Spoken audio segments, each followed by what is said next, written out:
All right, Tom, tell me about Justin Fields. What happened? How hurt is he? What's the expectation that we know right now, Tom? Well, first off, Rich, I would say whenever people see the phrase carted off, Yes. they have the idea that it's what you see on Sundays and somebody, crying into a towel and has to be taken off the field. For a lot of these teams, they cart a guy, meaning use a cart to get him into the locker room because the practice field is far enough away that you don't have to fireman carry the guy a couple of 100 yards. I mean, it sounds like Justin Fields rode shotgun into the facility here. I talked to people who were there. He got stepped on. I mean, that's exactly what happened. It is a toe injury. My understanding is they examined him, x-rays. There's no fracture. Ian Rappaport had reported it's a dislocation as the initial diagnosis. He's still undergoing an MRI and further tests here, but certainly relative to what the initial reaction was this morning, Rich, and the questions that it raised, this seems like, again, pending further tests, seems like very good news in a bad situation, or could have been a bad situation for Justin Fields and the Jets. Well, obviously, there is some sort of, for the lack of a better analogy, PTSD when it comes to Jets quarterbacks,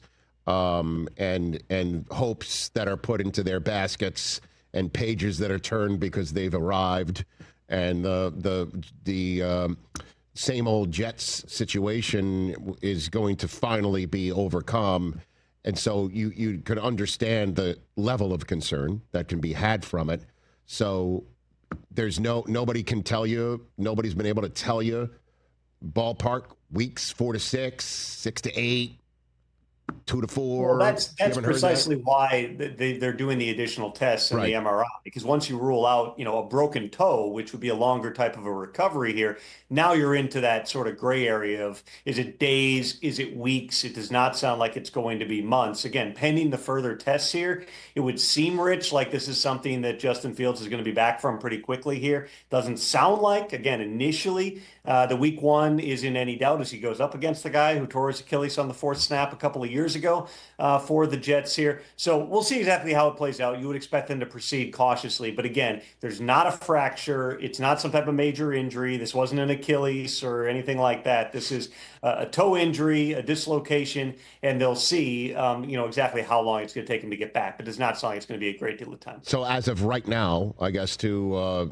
weave everything together, no hair on fire to the people that you've spoken to in Florham Park, New Jersey right now. And nobody's hair is appearing to be on fire over this. We're just going to keep doing this, huh? Yes, we are. Notice I said weave as well. I did say weave. Did you notice that, Chris? I mentioned the word weave. But nobody seems to be overly freaked out about this. No, nobody wants to see it. I mean, you've got coaches, a lot of whom, just got there from different staffs around the league. They've all seen those bad situations on the first day of training camp. For the people who are still around that building from the opener a couple of years ago, absolutely. Everybody's got that initial shock factor. And frankly, one of the things about the way that the NFL is covered now and on social media, and this is in no way, a critique of the reporters on hand. All you can report is what you saw, which is Justin Fields, the quarterback, just limped off and was taken on a cart into the locker room here until people actually get off the field and the doctors get to examine him.